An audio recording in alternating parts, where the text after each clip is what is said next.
నమస్తే, welcome to 99 TV. నేను Raghunandan. So భారత్పై అమెరికా టారిఫ్లు 50% నుంచి 18% తగ్గాయి. అయితే ఇది చాలా అద్భుతమైన విషయం అనే చెప్పాలి. ఇదొక ఎత్తు అయితే 50% టారిఫ్ ఉన్నప్పుడు ప్రపంచ దేశాల్లో ముఖ్యంగా శత్రు దేశాలు కొన్ని చాలా సంబరపడ్డాయి. మనందరికంటే ఎక్కువ టారిఫ్ భారత్ మీదే ఉంది అని చెప్పి. ఇటు చైనా కావచ్చు, అటు బంగ్లాదేశ్ కావచ్చు, పాకిస్తాన్ కావచ్చు. బట్ ఈరోజు వీటన్నింటికంటే తక్కువగా 18% టారిఫ్ మనకుంది. కరెక్ట్గా లెక్క కడితే అటు పాకిస్తాన్ 19%, బంగ్లాదేశ్ 20%, మరోవైపు చైనా 34%. ఈ లెక్కను చూస్తే మనమే తక్కువ. అయితే 50% ఉన్నప్పుడు మన మీద ఎలాంటి ప్రభావం పడింది, ఈరోజు 18%కి వచ్చినాక ఇంకా ఎలాంటి అద్భుతమైన ప్రభావం పడబోతోంది, ఇవన్నీ కూడా మనం మాట్లాడదాం. సో ఇది చాలా లోతైన విశ్లేషణ, బట్ ఒక తక్కువ నిడివిలో ఎక్కువ ఇన్ఫర్మేషన్ ఇచ్చే ప్రయత్నం చేస్తూ ఉన్నాము. సో మనతో పాటు ప్రొఫెసర్ డాక్టర్ రవీందర్ రైనా గారు ఉన్నారు, గ్లోబల్ ఎకానమిస్ట్. వారిని అడిగి ఈ అంశానికి సంబంధించిన విశేషాలని కూడా తెలుసుకుందాం. రవీందర్ రైనా గారు నమస్తే అండి, వెల్కమ్ టు 99 టీవీ. నమస్తే అండి రఘునందన్ గారు. సార్, 50% టారిఫ్ అనేసరికి కొన్ని దేశాలు సంబరపడ్డాయి. అబ్బా, భారత్కి భలే తగిలింది రాబోయ్ అని చెప్పి. అండ్ మనకు కూడా నిజంగా ఎఫెక్ట్ అట్లాగే పడింది. కష్టపడ్డాం, అది సామాన్యుడికి అర్థం కాదు కానీ బట్ కష్టపడ్డాం. ఈరోజు 18% అనేసరికి వెసులుబాటు వచ్చింది. సో ఏమిటి ఆ డిఫరెన్స్ని ఎట్లా అర్థం చేసుకోవాలి, 50 ఉన్నప్పుడు 18 ఉన్నప్పుడు? రఘునందన్ గారు, ఈ టారిఫ్స్ అనేది జనరల్గా ట్రేడ్ యొక్క కంట్రోలింగ్ మెకానిజం కొరకు కంట్రోలింగ్ వెపన్ లాగా చాలా దేశాలు యూజ్ చేసుకుంటూ వస్తాయన్నమాట. సో దానిలో భాగంగా అమెరికా కూడా ఈ టారిఫ్స్ను ఒక వెపన్ లాగా యూజ్ చేసుకుంటూ వచ్చింది. ఒకప్పుడు మన మీద అంటే అమెరికన్ టారిఫ్ మన మీద 3.5%, అంటే 5% కంటే లోపు ఉంటుండేది అనమాట. అంటే 5 to 10% నార్మల్గా ఛార్జ్ చేస్తూ ఉంటారు. 15% to 20% అనేది చాలా ఎక్స్ట్రీమ్ అన్నట్లు లెక్క. అలాంటప్పుడు అమెరికా మనకు 3.5% ఉన్న టారిఫ్ని మామూలు అది గ్రాడ్యువల్గా 25% చేసి కూర్చుంది. 25% చేసి ఒక పాయింట్ ఏంటంటే యుక్రెయిన్కును రష్యాకు యుద్ధం అనేది దాదాపు 2022 ఫిబ్రవరిలో స్టార్ట్ అయింది. అంటే ఇప్పుడు 4 years, ఇప్పుడు మనకి ఇంకొక 1 week 10 days అయితే 4 years అవుతుంది. ఆ యుద్ధం ఆపడానికి అమెరికా సర్వ విధాలుగా ప్రయత్నం చేసింది. అప్పుడు ట్రంప్ పరిపాలనలో లేడు, బైడెన్ పరిపాలనలో ఉండేది. సర్వ విధాలుగా ప్రయత్నం చేసినా కూడా రష్యా సస్యమీర ఒప్పుకోలేదు. ఒప్పుకోకపోతే ఇప్పుడు రెండో వాళ్ళు ఎవరు మనకు దొరికేది? ఇండియా. చలో ఇండియాని పట్టుకోండి. ఇండియాని ఎందుకు పట్టుకోవాలంటే దాదాపు మనము ఒకప్పుడు 2% ఆయిల్ వాళ్ళ దగ్గర కొనుక్కునేది, దాదాపు 40% వరకు 38-40% వరకు ఆయిల్ కొనడము మనం స్టార్ట్ చేస్తాం. గత దాదాపు 3.5-4 years నుండి మన యొక్క మనం పర్చేజ్ చేసే ఆయిల్, పెట్రోలియము, గ్యాస్ ఇవన్నీ కూడా అరౌండ్ 38-40% మధ్యలో ఉన్నాయన్నమాట. అప్పుడు అమెరికాకు ఒక కారణం దొరికింది. ఆ కారణంలో భాగంగా మీరు ఆయిల్ ఎక్కువ కొంటున్నారు, మీరు ఆయిల్ కొనడం వల్లనే అగ్నికి ఆజ్యం పోసినట్టుగా మీరు రష్యాకును యుక్రెయిన్ యుద్ధంకు మీరు ఎక్కువ వాళ్ళకి స్టిమ్యులేట్ చేస్తున్నారు. అది స్టిమ్యులేషన్ ఆపాలంటే మీరు అది వాళ్ళ దగ్గర ఆయిల్ కొనడం ఆపేయండి అని చెప్పి ట్రంప్ గారు మన మీద ప్రెషర్ తీసుకొచ్చారు. ట్రంప్ గారు పరిపాలనలోకి వచ్చి దాదాపు 20th January 2025కి వచ్చాడు. 1 year అవుతుంది. ఈ 1 year నుండి ఎక్సర్సైజ్ స్టార్ట్ చేయడం పెట్టాడనమాట. 13th February 2025 నుండి ఈ free trade agreement, tariffs, international trade, ఈ ట్రాన్సాక్షన్స్ వీటన్నింటిని కూడా ఏవేవి మేజర్ కంట్రీస్ ఉన్నాయని చెప్పి చూసుకుంటూ వచ్చాడు. దాంట్లో భాగంగా ఈ టారిఫ్స్ ఇండియాని పట్టుకున్నాడంట. ఇండియా ఇప్పుడు సపోజ్ ఫర్ ఎగ్జాంపుల్ చైనా వాళ్ళు మనకంటే దాదాపు 49% ఆఫ్ ఆయిల్ వాళ్ళు రష్యా నుండి పర్చేజ్ చేస్తున్నారు. వాళ్ళని పక్కకు పెట్టిండు. వాళ్ళని పక్కకు పెట్టి వాళ్ళు ఇప్పుడు 34% మీరన్నట్టుగా 34% టారిఫ్ వాళ్ళు పే చేస్తుంటే మన 25% నుండి 50% పెంచేసిండు. అది పెంచేయడం వల్ల ఏం జరిగిందంటే రఘునందన్ గారు, మనకు 27th August 2025 లాస్ట్ ఇయర్లో మనకు ఆ రూల్ అనేది ఎఫెక్టివ్గా వచ్చిందనమాట, అమల్లోకి వచ్చింది. అమల్లోకి రావడం వల్ల ఏం జరిగింది, మనకు చూసినట్టయితే మనము అమెరికాకున్న ట్రేడు ఎంత వాల్యూ ఉన్నది, ఎంత వాల్యూ ఉన్నదని చూసుకున్నట్టయితే $87 billion trade, $87 billion. $87 billion Raghunandan గారు మనము వాళ్ళ దగ్గర నుండి మనం ఎక్స్పోర్ట్ చేసేది కొంత అయితే మన దగ్గర ఇంపోర్ట్ చేసుకునేది కూడా కొంత. ఇంపోర్ట్ ఎంత చేసుకుంటున్నాము? $41 బిలియన్ వరకు మనం ఇంపోర్ట్ చేసుకుంటాం. వాళ్ళకి ఎక్స్పోర్ట్ ఎక్కువ చేస్తున్నాం. 87 బిలియన్స్లో ఎక్స్పోర్ట్ అంటే మన ట్రేడ్ సర్ప్లస్ అనేది $46 బిలియన్ ట్రేడ్ సర్ప్లస్ మనకి ఇండియాకు ఉంది. అంటే ఇండియాకి అనేది అది అలా ఉండడం వల్ల ఇండియాకి అడ్వాంటేజ్ అనమాట. మనం ఎక్కువ డబ్బులు వాళ్ళ దగ్గర నుండి వస్తున్నాయి, మనకు తక్కువ డబ్బులు మనకు వాళ్ళకు పోతున్నాయి అనమాట. ఇలా ఉన్నప్పుడు ఆ ఇంటర్నేషనల్ ట్రేడ్లో మనకు మన ట్రేడ్ పార్ట్నర్స్కు ఏ కంట్రీ రిలేషన్ తీసుకున్నా కూడా మనకు అమెరికాకు చాలా అడ్వాంటేజెస్ సిచ్యువేషన్ ఉన్నట్టు లెక్క. ఇప్పుడు చైనా తీసుకోండి. చైనాకు మనకు దాదాపు $114 బిలియన్ ట్రేడ్ ఉంది. దాంట్లో వాళ్ళ దగ్గర మనం ఎంత పర్చేజ్ చేస్తున్నామని అంటే నియర్లీ 99 నుండి $100 బిలియన్ మనం పర్చేజ్ చేస్తున్నాం. అంటే వాళ్ళ ఎక్స్పోర్ట్ మనకు చేస్తున్నారు. మనం వాళ్ళకి ఎక్స్పోర్ట్ చేసేది 11 నుండి 14 బిలియన్ మాత్రమే. అంటే ఎంత ఉన్నదో చూడండి. అక్కడ ట్రేడ్ డెఫిసిట్ మనకు $100 బిలియన్ పైన ట్రేడ్ డెఫిసిట్ ఉంది. ఇక్కడ మనకు $46 బిలియన్ ట్రేడ్ సర్ప్లస్ ఉంది. సో దీనిలో భాగంగా ట్రంప్ గారు ఆ 50% ఎప్పుడైతే పెంచాడో, ఈ 50% ఎందుకు పెంచాడంటే యుద్ధం ఆపేయమని. యుద్ధం ఆపాలంటే మీరు ఆయిల్ కొనొద్దని చెప్పి ఈ 2 కారణాల వల్ల మనకు ప్రెషరైజ్ చేశాడు. మనం సత్సైన వినలేదన్నమాట. మేము సావరిన్ కంట్రీ, సార్వభౌమాధికారమైనటువంటి ఇదంతా ఓకే, బట్ ఆ ఎఫెక్ట్ ఎలా పడింది అది అలా ఉన్నప్పుడు మేము వినము అని చెప్పి మొండికేసి మనం గవర్నమెంట్ ఆపేశారు. అంటే వాళ్ళ దగ్గర ఆ మాట వినలేదు. అప్పుడు ఏం ఎఫెక్ట్ జరిగిందంటే రఘునందన్ గారు, దాదాపుగా ఒక $22 బిలియన్ లాస్ మనకు జరిగింది. ఈ లాస్ జరిగినప్పుడు $22 బిలియన్ లాసు, దానివల్లనే మనకి ఇప్పుడు ఈ మధ్యకాలంలో రూపీ యొక్క వాల్యూ అనేది చాలా తగ్గుకుంటుంది. రూపీ యొక్క వాల్యూ దాదాపు ఒక అరౌండ్ 8% వరకు మనకు తగ్గిపోయింది. ఒకప్పుడు మనకు లాస్ట్ ఇయర్ చూసుకున్నట్టయితే ఈ టైంలో 85-86 రూపీస్ ఉన్నది 92 రూపీస్ వరకు వెళ్ళింది. అది $1కు 92 rupees exchange rate. First time all time లో అనమాట. అది worst performing currency in Asia అని కూడా మనకు ఒక ర్యాంక్ వచ్చింది. ఇలా వచ్చినప్పుడు దాని యొక్క అర్థం ఏంటి అంటే ఈ యొక్క రూపీ వాల్యూ అది చేయడము, మన దగ్గర FDIs ఫారిన్ డైరెక్ట్ ఇన్వెస్ట్మెంట్స్ కానివ్వండి, ఫారిన్ పోర్ట్ఫోలియో ఇన్వెస్ట్మెంట్స్ కానివ్వండి, ఇవన్నీ కూడా కొంచెం తగ్గుముఖం పట్టాయి. తగ్గుముఖం పట్టడం వల్ల రూపీ మీద ప్రెషర్ పెరిగింది, డాలర్ యొక్క అప్రిషియేషన్ పెరుగుకుంటూ వచ్చింది. ఇలాంటి సంఘటనలు జరుగుకుంటూ వచ్చాయి. అప్పుడు గవర్నమెంట్ ఆఫ్ ఇండియా ఏం చేసిందంటే, మనము ఈ యొక్క ఒకే దేశం సింగిల్ విండో సిస్టమ్ అనమాట, ఒకే దేశానికి $87 బిలియన్ మనం ఎక్స్పోర్ట్ చేస్తున్నాము. ఇప్పుడు ఆల్టర్నేటివ్ కంట్రీస్ ఏ ఉన్నాయి మనకి? ఆల్టర్నేటివ్ కంట్రీస్ను వాళ్ళు ఒక 44 కంట్రీస్ని ఐడెంటిఫై చేశారు. ఆ 44 కంట్రీస్ని ఐడెంటిఫై చేసినప్పుడు దాని మీద ఎంత ఖర్చు వస్తుంది అనేది కూడా ఎస్టిమేషన్ చేసిండు.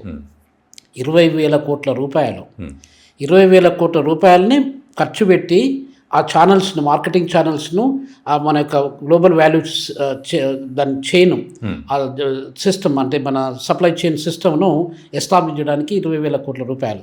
20,000 కోట్ల రూపాయలు మనం వేరే ఇన్ఫ్రాస్ట్రక్చర్ ప్రాజెక్టులు కానివ్వండి, ఎడ్యుకేషన్ మీద కానివ్వండి, ఇంకే రకంగా పెట్టుకున్నా కూడా పెద్ద మొత్తంలో మనకు మేలు జరుగుతుంది. అంటే ఇది అదనపు ఖర్చు కిందకే వస్తుంది, ఇది అడిషనల్ ఎక్స్పెండిచర్, అన్ఎక్స్పెక్టెడ్ ఎక్స్పెండిచర్ కిందకి వస్తుంది.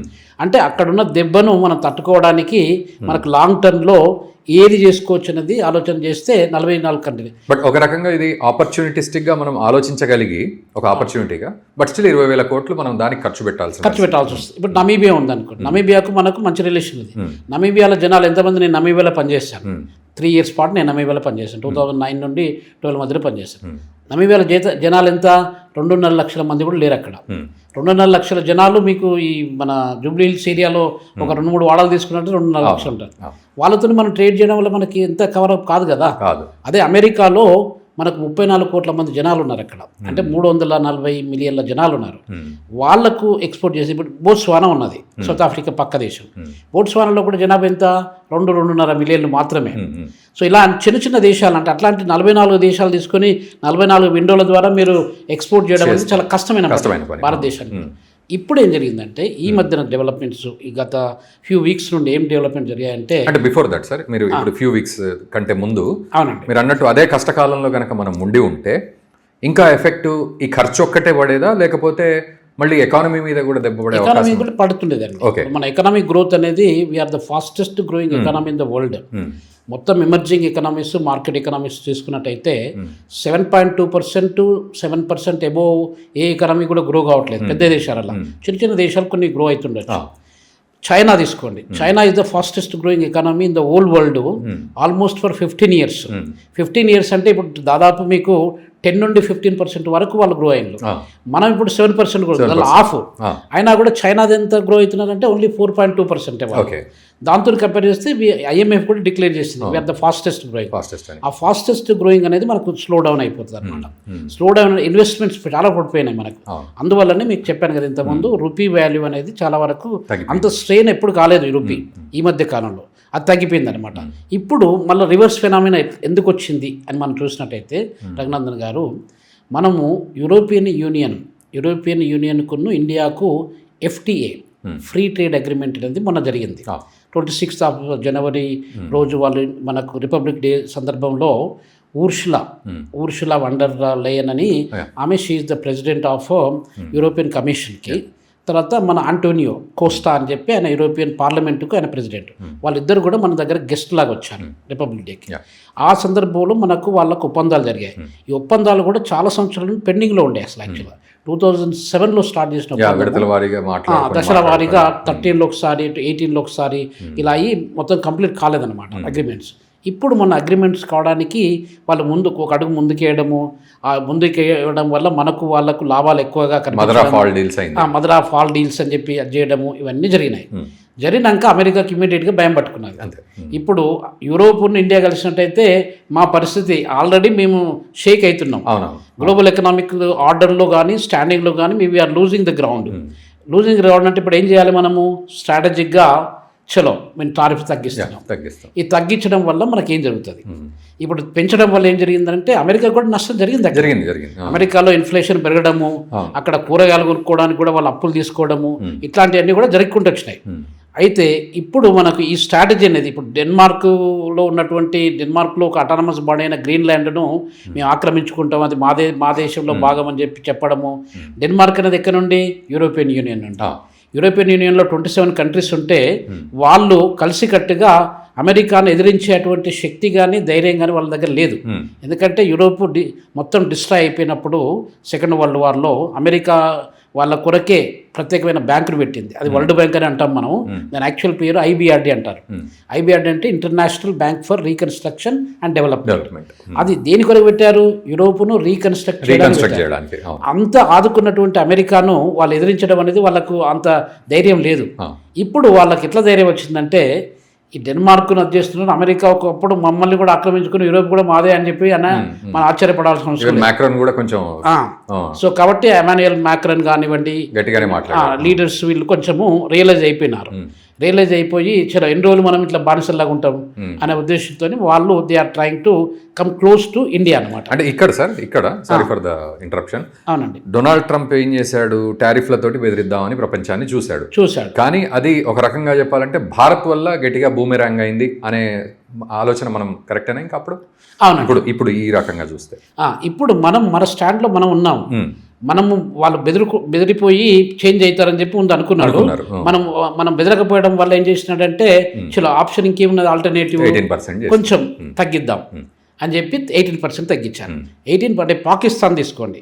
పాకిస్తాన్లో ఇంతకుముందు మన టారిఫ్ 50% చేయకముందు కానీ చేసిన తర్వాత కానీ 19% ఉంది. బంగ్లాదేశ్కి కానీ వియత్నాం కానీ చాలా ఏషియన్ కంట్రీస్ మనం కంపేర్ చేసినట్టయితే అక్కడ టారిఫ్ ఎక్కువ ఉంది, మనకు తక్కువ ఉంది. ఈ తక్కువ ఉండడం వల్ల ఏం జరుగుతుంది అని మనం ఆలోచన చేసినట్టయితే రఘునందన్ గారు, ఒక $500 బిలియన్ ఇంపోర్ట్స్ అమెరికా నుండి భారతదేశానికి రావడానికి ఒక ఫ్రేమ్ వర్క్ అనమాట. అది అంటే ఒక రోజులో జరిగేది కాదు, అది లాంగ్ టర్మ్లో జరగడానికి వరకు ఒక ఫ్రేమ్ వర్క్. ఇప్పుడు మనకు వాళ్ళకి ట్రేడ్ ఎంత ఉన్నది? 87 బిలియన్లు, సర్వీసెస్ అవన్నీ కలుపుకుంటే $155 బిలియన్ మాత్రమే ఉన్నది. $155 బిలియన్ నుండి $500 బిలియన్ పెంచడానికి కొరకు ఒక ప్రయత్నం. నంబర్ 1, అది అమెరికాకి అడ్వాంటేజ్. మనకేం అడ్వాంటేజ్ అని అంటే మన దగ్గర MSMEలు ఉన్నాయి. అది మైక్రో స్మాల్ మీడియం ఎంటర్ప్రైజెస్ అని అంటాం మనం. దాదాపు ఎన్ని ఉన్నాయి మన దగ్గర అంటే ఒక 106 మిలియన్స్. 106 మిలియన్స్ అంటే దాదాపు మీరు ఆలోచించండి. ఇప్పుడు పాపులేషన్ ఆఫ్ సౌత్ ఆఫ్రికా మొత్తం మీద 63 మిలియన్లు మాత్రమే ఉన్నది. జర్మనీ పాపులేషన్ 80 మిలియన్లే ఉన్నది. అదే మనకు ఫ్రాన్స్ పాపులేషన్ కూడా 65 మిలియన్లు 66 మిలియన్లే ఉన్నది. అంటే ఆ దేశాల యొక్క పాపులేషన్ కంటే ఎక్కువగా మన దగ్గర కంపెనీస్ ఉన్నాయి, MSMEs. ఈ MSMEs వాళ్ళ ఎక్స్పోర్ట్స్ చిన్న చిన్న వస్తువులు కావచ్చు, అది గ్రెయిన్ కావచ్చు, అగ్రికల్చర్ ప్రొడక్ట్స్ కావచ్చు, మ్యానుఫ్యాక్చరింగ్ కావచ్చు, ఇవన్నీ ఎక్స్పోర్ట్ చేయడానికి అవకాశాలు ఉంటాయి. ఎంతవరకు ఎక్స్పోర్ట్ చేయొచ్చు? వాళ్ళు $30 ట్రిలియన్ వర్త్ ఆఫ్ ఎక్స్పోర్ట్ చేయొచ్చు. 30 మన ఎకానమీ ఎంత ఇప్పుడు? $4.2 ట్రిలియన్ మాత్రమే. That made us 4th largest economy. అది మనం 4 అంటే మనము జర్మనీ మనకంటే ఒక దాదాపు 4.5 ట్రిలియన్స్ మాత్రమే ఉంది. జర్మనీ 0.3 అంటే $300 బిలియన్ మాత్రమే వాళ్ళకి మనకు తేడా ఉంది. అంటే ఒక 0.3 డిఫరెన్స్ ఉంది జర్మనీ అండ్ ఇండియాకి మీరు అనేది. అప్రాక్సిమేట్లీ 300 బిలియన్స్ అండి వాళ్ళకి మనకు తేడా. ఈ 300 బిలియన్స్ అనేది మనం any time we can surpass. Okay, ఇప్పుడు మనకు 4.2 ట్రిలియన్ మన ఇన్కమ్ అయితే వాళ్ళ దగ్గర 4.5 ట్రిలియన్స్ ఉన్నది. వాళ్ళు 3rd లార్జెస్ట్ ఎకానమీ, మనము 4th లార్జెస్ట్ ఎకానమీ. ఇక జపాన్ ఇవన్నీ కూడా 5th 6th అట్లా పోతాయన్నమాట. ఇప్పుడు మనకు అక్కడ పాయింట్ ఎక్కడ వస్తుందంటే $30 ట్రిలియన్ మనము టార్గెట్ చేస్తున్నాం. ఈ $30 ట్రిలియన్ అనేది మనం వికసిత్ భారత్ అని చెప్పి కూడా మాట్లాడుకుంటున్నాం. ఈ మధ్యకాలంలో మనకు గవర్నమెంట్ ఆఫ్ ఇండియా ఒక ఫ్రేమ్వర్క్ డెవలప్ చేయడం కానివ్వండి, ఒక ఏజెండా కానివ్వండి, 2047లో అంటే 100 years ఆఫ్ ఇండియన్ ఇండిపెండెన్స్ చూసుకున్నట్టయితే అప్పుడు మనము అభివృద్ధి చెందిన దేశంగా మనం దాన్ని మొత్తం యొక్క భారతదేశం యొక్క ముఖాన్ని మార్చడానికి కొరకు ప్రయత్నాలు జరుగుతున్నాయి. ఓకే, ఇప్పుడు దాంట్లో ఇదేం జరుగుతుందంటే మన పర్ క్యాపిటల్ ఇన్కమ్ ఎంత ఉంది ఇప్పుడు? $2,200 మాత్రమే ఉంది. ఓకే, ఆ $2,200 ఇప్పుడు చిన్న చిన్న దేశాలు ఉన్నాయి. బంగ్లాదేశ్ కావచ్చు, శ్రీలంక కావచ్చు, నేపాల్ కావచ్చు, ఇట్లాంటి దేశాలు ఉన్నాయి. థాయిలాండ్ కావచ్చు, తైవాన్ కావచ్చు. ఈ దేశాల కంటే తక్కువగా మన పర్ క్యాపిటల్ ఇన్కమ్ ఉంది. ఈ పర్ క్యాపిటల్ ఇన్కమ్ 2200 నుండి కనీసం ఒక $20,000 $25,000 మనం పెంచాలంటే ఏం జరుగుతుంది? Rome is not build in one day అన్నట్టు అది గ్రాడ్యువల్గా మనం చేసుకుంటూ రావాలి. మనకి ఎంత టైం ఉంది? ఇంకా 21 ఇయర్స్ ఉన్నది. ఈ 21 ఇయర్స్ లోపల మన ఎకానమీని ఒక 10 times పైన గ్రో చేయాలి. ఇప్పుడు మనకు దాదాపు 4.2 ఉంటే అప్పటికి 40 ట్రిలియన్లు చేసుకోవాల్సి వస్తుంది. ఈ 40 ట్రిలియన్ చేసుకోవాలనుకుంటున్నారు రఘునందన్ గారు. ఈ యొక్క $30 ట్రిలియన్ ట్రేడ్ అనేది మనకు ఎంతో సహాయపడుతుంది అనమాట. సో ఈ యొక్క సహాయాన్ని కొరకు అది ట్రేడ్ డీల్ అనేది చాలా అవసరం మనకి. అయితే ఇది ఎంతవరకు కంటిన్యూ అవుతుంది? ఎందుకంటే ట్రంప్ యొక్క ఆలోచన అనేది ఎప్పుడు ఎట్లా చేంజ్ అయితే తెలియదు. సో ఇది అన్సర్టినిటీ సిచ్యువేషన్. అంటే మనం గ్యారంటీగా ఓకే ట్రంప్ చెప్పాడు కదా మనకు అయిపోతుంది అని చెప్పి మనం గ్రాంటెడ్గా తీసుకోవాల్సిన మళ్ళీ పెంచే అవకాశం ఉంటుందా ఏమైనా తేడా వస్తే? ట్రంప్లో ఎట్లాంటి ఆలోచనలు? ఇప్పుడు 1 year అయిపోయింది ఆయన టర్మ్, ఇంకా 3 years ఉందండి. ఆ 3 years లోపల ఆయనకి ఎన్ని ఆలోచనలు వస్తాయి, ఏమేమి పాలసీలు చేంజ్ చేస్తాడు? ఇప్పుడు మన ఇదేంటి H1B వీసా ఫీజు కూడా తగ్గిస్తాడా, లేకపోతే ఇప్పుడు $1,00,000 చేశాడు? ఇక్కడ ఇంకొక విషయం సార్, అజిత్ దోవల్ ఆయన కూడా మొన్న ఒక మాట అన్నారు. సెక్యూరిటీ అడ్వైజర్ ఆయన కూడా ఒక మాట అన్నారు. రైట్ అండి. ఒకవేళ మీ ప్రెషర్ ఇట్లాగే పెడితే ట్రంప్ దిగిపోయేంత వరకు ఆలోచిస్తాం, మేము ఆగిపోతాము. ట్రంప్ దిగిపోయిన తర్వాత నెక్స్ట్ గవర్నమెంట్ తోటి మేము టైఅప్ అవుతాం తప్ప మేము ఎక్కడ కూడా నేషనల్ ఇంట్రెస్ట్ని కోల్పోము అనేది చెప్పారు. సో అంటే దీన్ని బట్టి అర్థం ఏంటంటే నువ్వు ట్రంప్ ఎంత చేసినా, నువ్వు 18 చేసినా, మళ్ళీ రేపు పొద్దున్న లేచి 20 అన్నా 15 అన్నా కూడా మేము డిటర్మైన్డ్గా ముందుకు వెళ్తున్నాం అనేది భారత్ చెప్తోంది. సో కంక్లూజన్ సార్ ఇక్కడ మీరు అన్నట్టు వికసిత్ భారత్ సమయానికి మనం అనుకున్నది సాధించే లెవెల్కి వెళ్తామా? 10 times యాక్సిలరేషన్ కావాలి మనకి, వెళ్తామా? అవునండి, అవును. అంటే ఇప్పుడు ఇది ఒక మనకు ఆకాశం నుండి మనకు వచ్చినటువంటి ఒక వరం అన్నమాట. ఆ వరాన్ని మనం యూజ్ చేసుకొని మన దగ్గర ఉన్న MSMEలు కానివ్వండి, మన దగ్గర ఉన్న ఎంప్లాయ్మెంట్ సిచ్యువేషన్ కానివ్వండి, ప్రొడక్షన్ సిచ్యువేషన్ కానివ్వండి, మనం ఎంతో పెద్ద మొత్తంలో పెంచుకుంటూ వస్తే తప్ప మనకు ఈ $2,200 నుండి $25,000 అచీవ్ చేయడము, లేకపోతే ఇప్పుడు ఉన్న 4.2 ట్రిలియన్ నుండి $40 ట్రిలియన్ పెంచడం అనేది అసాధ్యమైనటువంటి విషయం అండి. అంటే భారతదేశం ఇప్పుడు ఇప్పటివరకు మనకు ఆఫ్రికాలో 54 దేశాలు ఉంటే వాటి పక్కనే ఉన్నది. అంటే ఏదైతే డెవలపింగ్ కంట్రీస్ ఉన్నాయో, డెవలపింగ్ కంట్రీస్ పక్కన ఉన్నది. మనం స్విట్జర్లాండ్ పక్కనో, లేకపోతే నెదర్లాండ్స్ పక్కనో, లేకపోతే ఇంకా లగ్జంబర్గ్ పక్కనే ఇప్పుడు కూర్చోలేదు డెవలప్డ్ కంట్రీగా. ఒకప్పుడు ప్రపంచంలో మనది అతిపెద్ద ఆర్థిక వ్యవస్థగా పేరున్నటువంటి దేశం అండి. దాదాపు 1800 సంవత్సరాల పాటు భారతదేశం was the largest economy in the old world అండి. అటువంటిది ఇప్పుడు మనం డెవలపింగ్ కంట్రీకి వచ్చేస్తాం. ఆ డెవలపింగ్ కంట్రీని మళ్ళీ మనము డెవలప్డ్ కంట్రీకి ఎట్లా మార్చాలి అనే ప్రయత్నాలు జరుపుకుంటూ వస్తున్నాయి. సో దాంట్లో ఇది మనకు ఒక వరం లాగా చెప్పుకోవచ్చు అండి. ఓకే, సో 18% అనేది ఒక మంచి దానివల్ల మనకు ట్రేడ్ మనకు ట్రేడ్ డీలింగ్స్ పెరిగిపోతాయంటే ఒకటి నెంబర్ 1. నెంబర్ 2 మనం యొక్క ఎక్స్పోర్ట్స్ కూడా మనకు పెంచడానికి ఆస్కారం ఉంటుంది. చాలామంది మన దగ్గర MSMEలు ఉన్నాయి కదా, చాలా మూసేసే పరిస్థితిలో ఉన్నాయండి. అంటే వాళ్ళకి మార్కెటింగ్ స్ట్రాటజీస్ లేకపోవడం వల్ల ప్రోడక్ట్స్ కొనే వాళ్ళు లేకపోవడం వల్ల ఇట్లాంటి మూసేసే పరిస్థితులు ఉన్నాయి. ఇప్పుడు మనకి ఇట్లాంటి అవకాశాలు వచ్చినప్పుడు వీ కెన్ పుష్ దెమ్ అనమాట, పుష్ దెమ్ అప్. సో అది దట్ విల్ బి, అంటే it also create lot of employment opportunities. Thank you sir, thank you very much Ravinder garu. Thank you very much అండి, నమస్తే. సో వ్యూవర్స్, మొత్తానికి 18% ఈ టారిఫ్లు తగ్గడం అనేది ఒక వరంలాగా ఉంది, ప్లస్ ఒక మంచి ఆపర్చునిటీ భారత్కి అనేది వారు చెప్తూ ఉన్నారు. సో దీనివల్ల భారత్ ఎకానమీ కూడా పరుగులు తీస్తూ మనం అనుకున్న వికసిత్ భారత్ వైపు వెళ్ళడానికి ఎటువంటి ఆటంకం లేకుండా ఉంటుంది లాంగ్ రన్లో అనేది మనకు అర్థమవుతోంది. సో దీనిపై మీ అభిప్రాయాన్ని, మీ ఇంటలెక్చువల్ అభిప్రాయాన్ని ఒక్కసారి కామెంట్ రూపంలో తెలియజేయండి. సో దట్ సో మీరేమనుకుంటున్నారో కూడా మాకు అర్థమవుతుంది. రైట్, ఈ వీడియోని మన మిత్రులకు కూడా షేర్ చేయండి. Thank you very much. Keep watching 99 TV.